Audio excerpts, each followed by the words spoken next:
problem with strontium is that it's denser. So if you're taking strontium and get another bone density, it's going to look like your bones got better, but it's actually not increasing the tensile strength at all.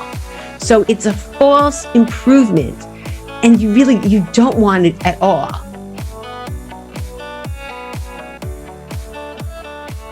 This is your host, Katana Abbott, and today we're speaking with physical therapist, integrative health coach, and happiness trainer, Margie Bissinger, about how to have healthy bones for life. We're going to talk about the difference between osteoporosis and osteopenia, what an osteoporosis exercise program should include, things like resistance training, weight-bearing exercise, and balance training. We're going to talk about vitamins and minerals that are necessary for healthy bones and the impact stress has on our bones. But first, let me tell you a little bit about Margie.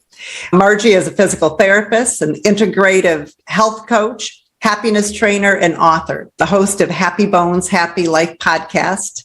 Margie, welcome to the show.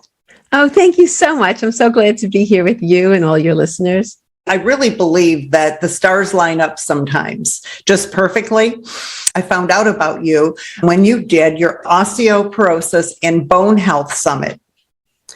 And it was like a perfect timing because I had been diagnosed with osteopenia about a decade ago. The doctors had me coming in for the bone density test every 2 years.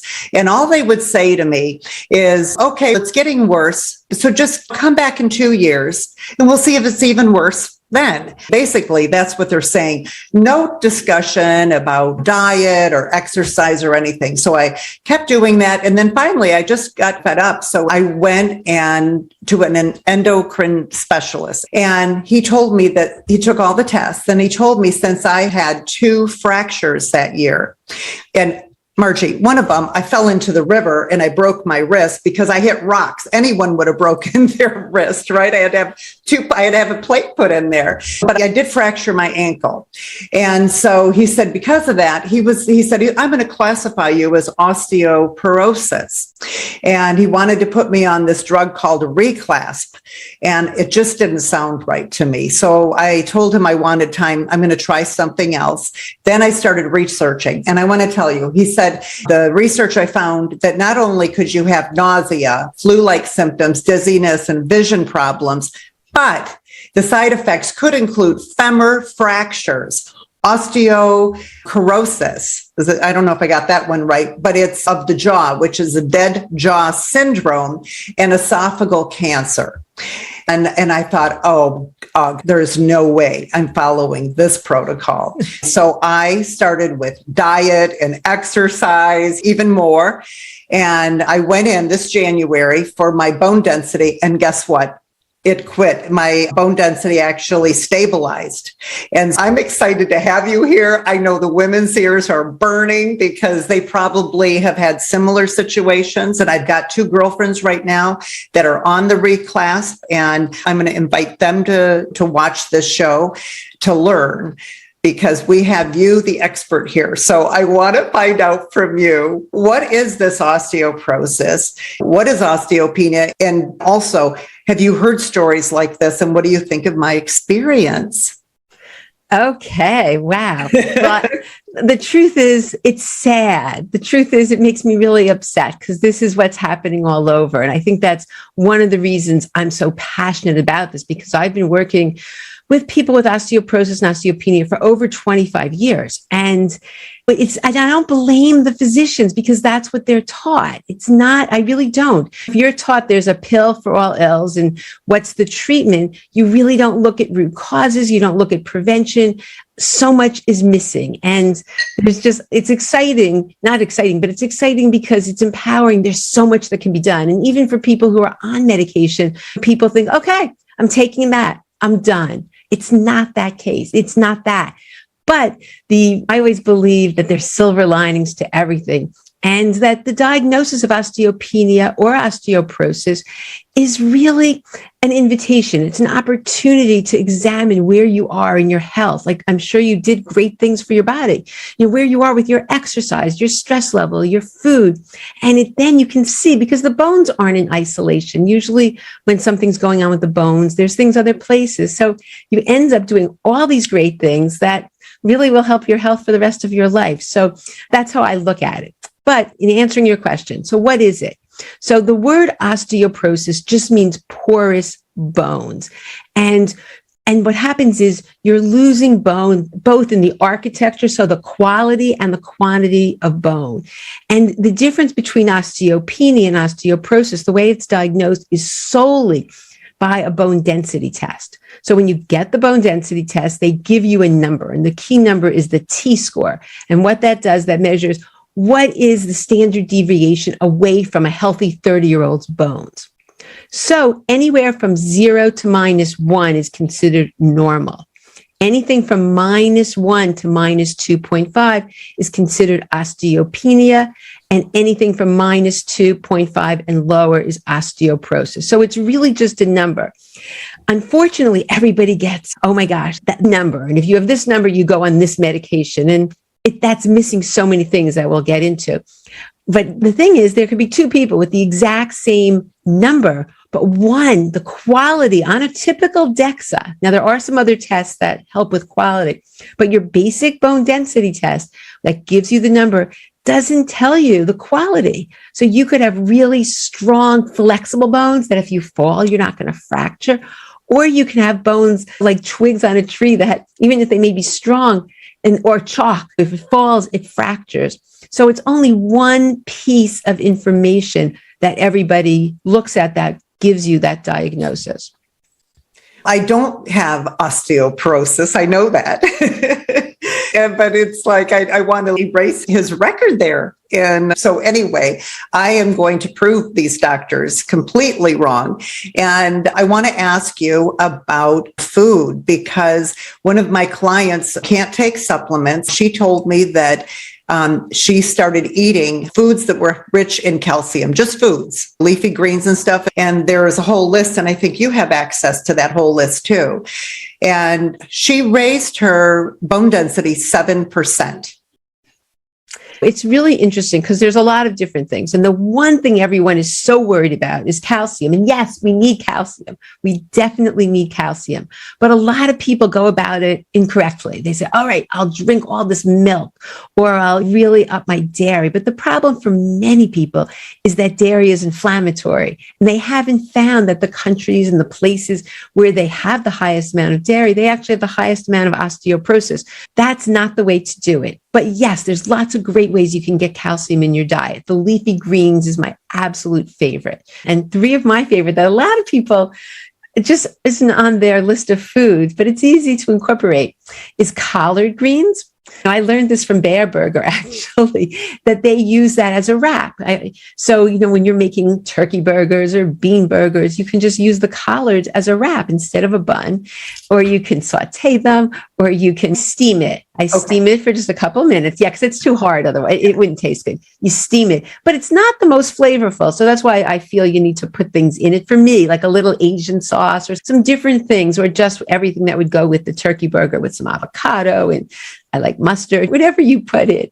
But that's one easy spot. So collards, I love. Bok choy. Collards have, I think, around 265 milligrams per cup cooked. So it's high.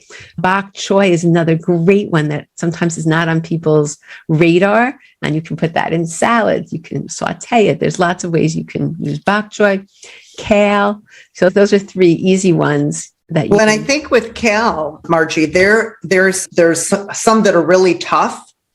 And then we get this kale that they're long and thin, and they're super tender.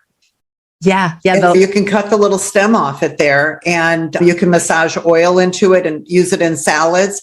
And I just love to cut it up, and then whatever I'm cooking, whether it's a soup, I do a lot of sautés in the frying pan on the stove with veggies and stuff. And I always love to add the greens. I was growing kale, but it was these big elephant ear ones, and they were a lot tougher. I'm sure they were really good for you and everything. But boy, if you can find the right ones, then it's just a lot easier to eat them. Yeah. And just one thing to note, a lot of people will look and they'll say, oh, spinach, that's a great thing to eat. The problem with spinach is that it's high in oxalic acid, which combines with the calcium and makes it indigestible. So it's not that you shouldn't have spinach, but you can't count that as part of your calcium intake because you're really not going to absorb most of it, as well as beet greens. Those would be and Swiss chard. Those would be like the three that you have to, not again, just don't count. Does cooking help? It does reduce it. It does reduce it, but still, I wouldn't count that when you're really adding up how much calcium you're getting. But the greens, that's one of my first tips when people are trying to start, because you can't overwhelm. And I think that's important for everybody listening. You can get overwhelmed with doing good things. And I'm a big person in reducing stress and increasing happiness. And overwhelm is not your friend at all. So whatever I say today, just take one thing that's easy to incorporate. But in terms of with the greens, one of the first things you could do is just add some greens into your diet. And it's such a win-win situation in so many ways. Okay, if not spinach, one of my other favorites is arugula. How is that? Good. Yeah, arugula is good. Perfect. Because you can put that in salads and soups and stir fries and stuff like that as well. Sounds good. Another thing I wanted to mention is for years, we've had a reverse osmosis system. And what we found out was that it was more acid than the water coming from the ground. So I was getting water that was a little acidic all these years and also no minerals in it. So recently we bought a mineralizer for our reverse osmosis and it raised the alkalinity nice and high, like 9, and it's putting minerals back into the water. And I just wish I had known about that before, but that could be part of the reason for the bone density as I was drinking water with no minerals. It's so interesting because I have that same reverse osmosis because it really is wonderful and it really is a great way. Unfortunately, there's so many toxins in the water. So that's not good for your bones, the heavy metals, different things. But you just want to make sure that you're getting the minerals in your diet or somehow you're getting the minerals to replenish. Absolutely. Okay, so then another question. Should we go into a little more though for the food? Because the calcium, what I see in my practice is that people are getting too much calcium. And this is really interesting. Everyone says calcium and vitamin D, calcium and vitamin D. But what I see oftentimes is that people will come in and they're getting some in their diet. Let's say they're getting 600 milligrams or whatever. And the doctor then will give them 1,200 milligrams. So they're getting too much. And this is a situation where more is absolutely not better because there have been studies, nothing's 100% conclusive, but there have been some suggestions that too much calcium in terms of supplements can end up going places we don't want, such as the arteries and such as the joints and such as the kidney. So we certainly don't want kidney stones. We don't want any of that. So it's not just like keep taking your calcium. It's see what you get in your food and try to get as much as you can in your food and then only supplement if you're not getting enough in your food. And the other thing that I think is missing, and the doctors a lot of times aren't telling people, is that it's like a whole symphony. You need everything in terms of eating from the rainbow, but specifically the two that are absolutely critical when it comes to absorbing. And we know about the vitamin D, but magnesium is very important for absorption of calcium. And so many people are deficient. So magnesium is one that's very important. And you want at least minimum half the amount of it used to be 1-to-1 ratio, like in caveman days, of magnesium to calcium, and that's fine, but at least half the amount of calcium in magnesium, half the amount minimum. But the other thing that really isn't talked about much is vitamin K2. And vitamin K2 takes the calcium from, it has two parts. It activates 2 proteins. So one is osteocalcin. And what that does, that makes sure the calcium gets into the bones and the teeth where it's meant to go, like it squirts it there. And the other is called matrix GLA protein. And what that does, that sweeps it out of the soft tissues where it shouldn't be, out of the arteries. So I think this is a very important vitamin and just not always talked about, and something that people, I think, should make sure they get enough of. Wow. So vitamin K and K1 and 2. Yeah. K1, if you're eating leafy greens, you'll get enough. Okay. K1 is if you're eating the leafy greens, you eat some basil, eat some other things, you'll get enough lettuce. All of that has K1 in it. And again, if you're on blood thinners, you need to be careful when you add too many greens, and always check with your doctor.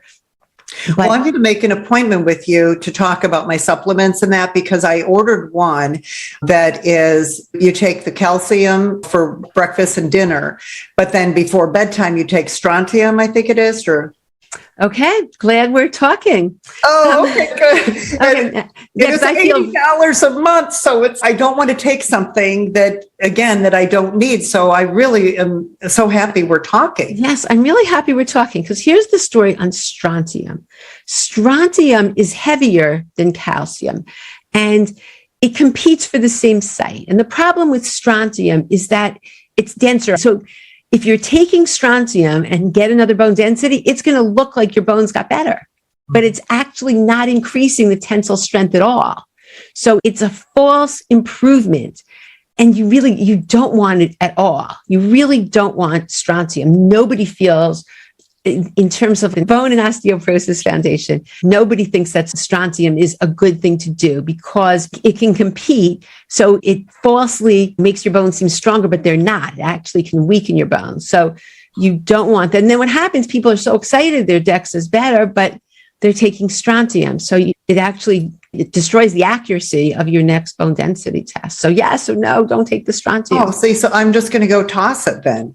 Yeah, I would. I'm very see, and this is the problem I think all of us have when we keep reading things and we start self-diagnosing, and our doctors don't talk about supplements. They do say vitamin D. That's calcium, vitamin D. Yes. But anything else you don't really get advice on. So I am so glad that I asked you about this, because I'm probably not the only person. And that little combination there is $80 a month. It's so stupid. And I would much rather put that into fabulous groceries, wonderful greens, and things that are going to be delicious to eat too. You know what I like people to do, if they can, instead of test, not guess. So there are some tests where you can actually measure your micronutrients and see what you're missing. So you can see before you haphazardly just start taking. And I think that's why it's important, before you do take things, that you research them, or at least work with someone who can go through the research. What is shown, what's proven, what is this doing? Instead of just saying, oh, you see something, oh, this increases bone. Because we all want to catch that quick fix, or if this can help me, we want to do what we can. But unfortunately, we need to see what's proven, what's research-based, what's been shown to work, and what's safe. So I think now, do you have access to those tests, or do you have a suggestion? I don't, but you can work with functional medicine doctors, integrated doctors. The one I like is called Vibrant America. They have a micronutrient panel. And you can also call the company up, because they'll tell you what facilities are nearby that have it. But that's one of the ones that I find really helpful, because there are also SpectraCell's another one that does that. They're both good. I've been using Vibrant America recently, but it's just a good way to see where you're at. It can measure. So I'm a big believer in that, if people can afford that. So I would say the key things, again, there's a lot, but the key in terms of is the calcium, the D, the magnesium, and the vitamin K2. And also, just one thing to mention, protein, because protein, a lot of people think or just don't get enough, especially as they get older. So it's something very important for the bone matrix, what helps it maintain its flexibility. That's the other question too, because these big animals like cows, they get protein from the grains they're eating. Now they have a different type of digestion, but I believe a lot of the foods that we eat, besides meat, but you can get protein from beans, but you can also get it from vegetables, correct? All vegetables have some amount of protein. Some, but usually if you're a vegetarian, you really do need to either add protein powder or just have beans, have lentils, have chickpeas. The beans are a great source of protein. And is the collagen powder considered a protein? You get some protein, yeah. Okay. It's not complete protein, but yes, I'm a big believer in collagen as well. That's also very helpful for the matrix. So what's around the bone, so that it has more flexibility. Wonderful. Oh, this is so great. Okay, this is a big question I have. A lot of our audience, or especially the women I work with, are 60 plus, or getting up to 60. But I know that we have listeners from all over the world of all ages. And one of the things that I was reading is that everyone starts getting concerned about the bone density when they get diagnosed with their bone density issues. But I read that you actually are determining your bone health when you're my age by what I did in my 30s, 40s, and 50s in the way of diet, smoking, drinking, exercise, stress. Is that true? That is absolutely true. And I think the message that I just believe needs to be conveyed, because the truth is, ready for this? It's not only in your 30s, a person develops at least like 85 to 90% of their peak bone, and 90% amount of bone they're going to get by the age of 18 in women and 20 in men. And then you have peak bone around the age of 30. So those years early on, it's like a bank where we're making deposits. And later on, when you lose some, which does happen with menopause, and then with as we age, we lose some. But then you have so much more to draw from. So it makes a huge difference. And the problem is, today's society, a lot of people are couch potatoes. So jumping, all those things that, kids do is critical. Sitting and being sedentary and a computer is not good for your bones, as well as eating the standard American diet and junk food. All of that is not nourishing for your bones as well. And stress. We might as well just address that now. Stress, cortisol, the stress hormone, actually reduces the osteoblasts, which are the bone building cells. And they've done studies showing that increased stress, that there's a relationship between increased stress and reduced bone density. So it's so funny because everybody comes to see me and they want to know, what can they eat? They're very worried about diet and very worried, are they doing the right exercises? And I'd say 90% of the people are very stressed out, and they don't realize that the stress itself is certainly a risk factor and something that needs to be dealt with. So I think that's just part of the equation. And so, yes, you're so right. If we could get the younger generation to do these things, to put bone health, just all the pediatricians and the gynecologists, where they're worried about other things, they just don't really say, oh, okay, what kind of exercise are you doing? Or let's go over your diet.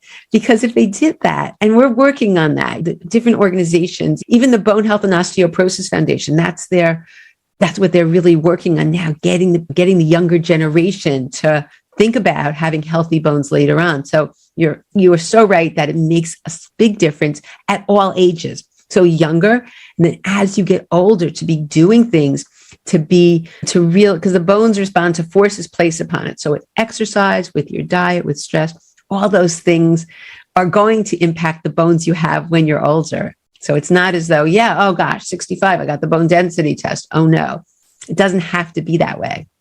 Good. Should we talk about exercises? What do you suggest for people to strengthen their bones? Is walking going to be a good exercise? Can they ride their bicycle? Can, yoga, or are there specific exercises that we should be doing?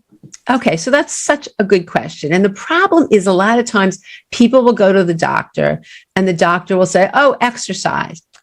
And then you don't know. But you're like, what do you mean? Or do weight bearing. Weight bearing is anything against gravity. So, where the bones are responding to forces against gravity. So it's walking, dancing, jogging, anything in that position, versus swimming, which is non-weight bearing. And so they may just say weight bearing or resistance exercises. Walking's fine and it's weight bearing, but you want to do more than that. So what they've really found is strength training and high intensity.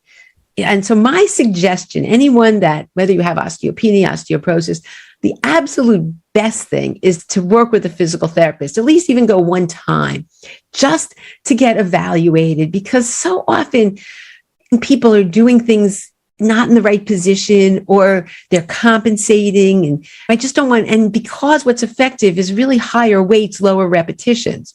That's what the studies have found. The studies have found like 80% to maximum, which means like around 10 repetitions. So it's not the high repetitions that's causing bone. It's lower repetitions with higher weight. But of course, what you can tolerate. And so, you don't want to, it's hard to do that on your own safely. So my thought is, if you can, to work with someone, at least initially, even one time, just get evaluated, make sure there's nothing you're doing. And there's other people. There's Dr. Sherry Betts, who has these amazing classes that anyone can do online. But physical therapy is usually covered by insurance. So my suggestion is find a physical therapist who specializes in this. Not all physical therapists have that background. And I always tell people, see who your insurance covers, because it's why pay for it if you don't have to. And then call and see. You can also go on the American Physical Therapy Association website and plug in. They have somewhere, find a physical therapist. See who's local in your area and ask who specializes in this. And you should be able to find somebody. But what works? Yeah, I'm sorry. I remember you talking about resistance bands. Yes. So I had these hooks put on my wall here in my office, and I do have the bands. And so when I was going through physical therapy, I put that on my wall, but then guess what, Margie? I quit doing it. And so then when I just went back recently and I thought, darn it, I should be doing this. It was so effective, especially some of those when you would be pulling them and you're standing sideways and pulling. It was like an entire body workout. Yes. I noticed, because you're having to hold yourself strong and you're pulling this direction, but I couldn't remember how to do them. See? So I think you're right. And I actually tore my rotator cuff by doing an exercise improperly once, and I had to get surgery on my shoulder. Oh my goodness. So the thing is, you're right, though. When you do things, you want to learn how to stabilize, not holding your breath, stabilizing. Also the pelvic floor. You certainly want to strengthen that. So I always have people tighten the pelvic floor while you're breathing, while you bring your belly button in and up. So you're stabilizing. There's a couple of things to put together, but yes, it increases your strength. So resistance has really been shown in the strength training, the weight training, and it can be with weights. It could be using resistance bands. It could be the machines at the health club. The thing is, so what happens is when you contract a muscle, it's the tugging on the pulling on the bone. Hey, we need more bone here, because that's what happens. The bone responds to the forces placed upon it. So it's that, or with the weight bearing, they've done studies where people on bed rest for spinal problems and your back injuries, and they found they lose almost 1% per week. Oh my gosh. So it's really, if you don't use it, you lose it. And so the strength training is very important. The weight bearing and impact. So jumping, again, it depends on what level you're at in terms of your bone quality, but especially younger people, or if you have osteopenia, jumping, all those things like really puts good forces on the bones, as long as you're doing it in good alignment. That's the issue. What about that little mini trampoline?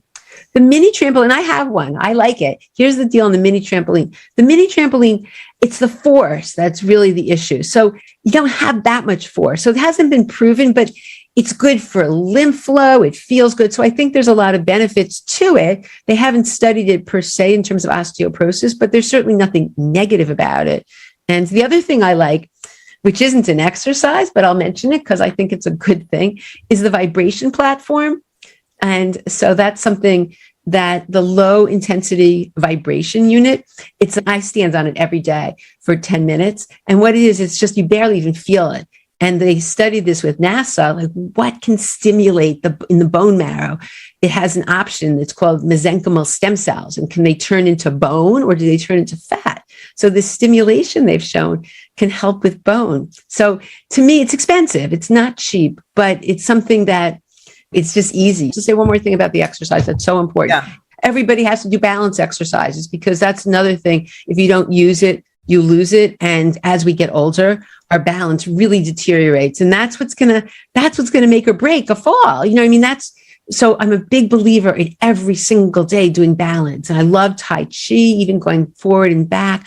I love standing on one foot, walking like a straight line. There's all sorts of things you can do, but very important to start incorporating balance into your life, because I work with people in their 80s and they have amazing balance, and it's just a matter of practicing it, and it's going to totally change everything and prevent falls. It really will.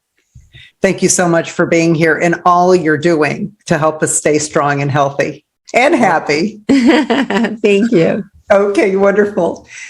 So everyone, thank you for being here. And again, I want to remind you that if you would like to join our free community, it's Smart Women's Empowerment.